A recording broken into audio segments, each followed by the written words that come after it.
আমাকে নমিনেশন দেওয়াতে দলের প্রতি কৃতজ্ঞতা জানাই। অনেক প্রার্থী ছিল, অবশ্যই অনেকেই এখান থেকে বঞ্চিত হয়েছে। যে সরকার প্রতারণার আশ্রয় নেয় ওরা বারবার প্রতারণা করবে। আমরা আশা করি না কোনো বিদ্রোহী প্রার্থী হবে, হলে আমরা বুঝিয়ে শুনিয়ে তাকে লাইনে আনবো। গণতন্ত্র ছিল না অনেকদিন ধরে, গণতন্ত্রটা ফেরত আসছে। আমরা আশা করি ফেব্রুয়ারিতে নির্বাচন হবে, ফেব্রুয়ারিতে মানুষজন তার পছন্দের ক্যান্ডিডেটকে ভোট দিয়ে পাশ করাবে। আর অবশ্যই আমাকে নমিনেশন দেওয়াতে দলের প্রতি কৃতজ্ঞতা জানাই, কারণ দল হলো এমন একটা জিনিস, যাকে নমিনেশন দিয়েছে ওনারা মাঠ পর্যায়ে যাদের সাথে এলাকার মানুষজনের সাথে কানেকশন আছে তাকেই নমিনেশন দিয়েছে।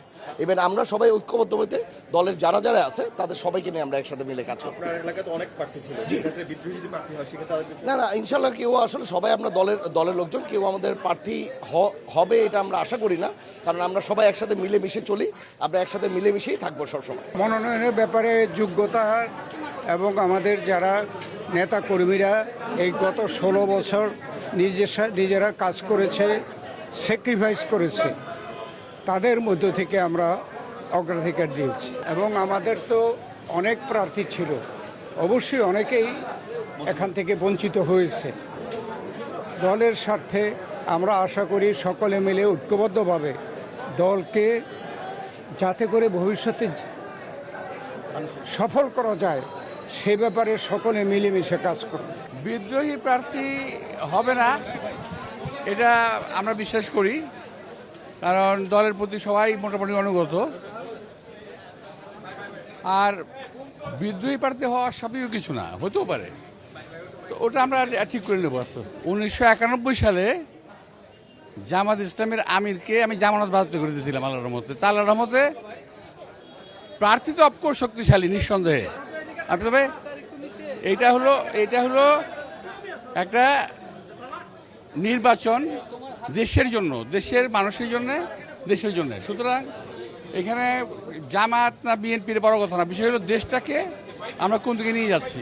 আমি এর আগেও বলেছি, এখনও বলবো, যে সরকার প্রতারণার আশ্রয় নেয় ওরা বারবার প্রতারণা করবে। আমরা তো দীর্ঘদিন এই সময়ের প্রতীক্ষায় ছিলাম।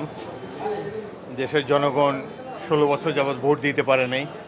দীর্ঘদিন পর, অনেক ত্যাগ তিতিক্ষার পর, ছাত্র জনতা, রাজনৈতিক কর্মীদের মহাসংগ্রামের ফলে আবার একটা সুষ্ঠু নির্বাচনের সম্ভাবনা দেখা যাচ্ছে। আশা করি একটি সুষ্ঠু নির্বাচন হবে এবং অন্তর্বর্তীকালীন সরকার তাদের যে প্রধান দায়িত্ব একটি সুষ্ঠু নির্বাচনের ব্যবস্থা তারা করবেন, এটাই আমরা আশা করি। আজ দেশের সবচেয়ে জনপ্রিয় এবং বৃহত্তম রাজনৈতিক দল বাংলাদেশ জাতীয়তাবাদী দল 237 জন প্রার্থী, সম্ভাব্য প্রার্থীর নাম ঘোষণা করেছেন এবং স্থায়ী কমিটির সদস্যরা মোটামুটি একমত হয়েই এই ঘোষণা দিয়েছেন এবং আশা করি এদের একটা বড় অংশ, প্রায় সবাই বিজয়ী হয়ে আসবেন বলে আমরা আশা করি। এরা সকলেই জনপ্রিয় প্রার্থী। বাকি নির্বাচন অত্যন্ত প্রতিদ্বন্দ্বিতামূলক হবে বলে আমরা আশা করি।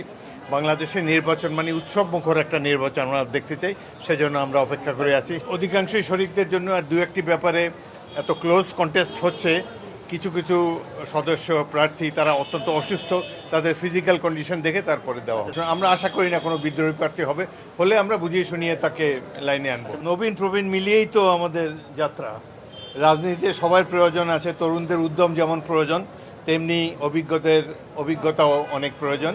এই অভিজ্ঞতা এবং তারুণ্যের মিশেল দিয়েই বিএনপি ইনশাল্লাহ আগামী দিনে নির্বাচনে ভালো ফলাফল করবে। তারা লিখিতভাবে এখনও আহ্বান জানায়নি আলাপ আলোচনার জন্যে, তো আমরা অপেক্ষা করে আছি। তারা যদি লিখিতভাবে জানায় যে তারা বিএনপির সাথে আলাপ আলোচনা করতে চান, তাহলে আমাদের দল থেকে এ ব্যাপারে সিদ্ধান্ত দেওয়া হবে। গণভোটে তো আমাদের মতামত আমরা জানিয়ে দিয়েছি যে আমরা একই নির্বাচনের দিনই গণভোট চাই এবং এর কোনো ব্যর্থ হবে বলে আমরা মনে করি না। বিএনপি এখন আমাদের পিঠ দেয়ালে ঠেকে গিয়েছে এবং আমরা সর্বশেষ যা জানিয়ে দিচ্ছি এর আর কোনো নড়চড় হবে না। অনেক ব্যাপারে বিএনপি ছাড় দিয়েছে, অনিচ্ছা সত্ত্বেও আমরা ছাড় দিয়েছি, কিন্তু বিএনপি যে জনপ্রিয়তা, বিএনপির যে অতীতের পারফরমেন্স, তার সাথে এই যে 24, 25, 26 যে দল দেখা যায়, এদের সাথে বিএনপিকে একটা দল হিসাবে দেখলে চলবে না। BNP is BNP.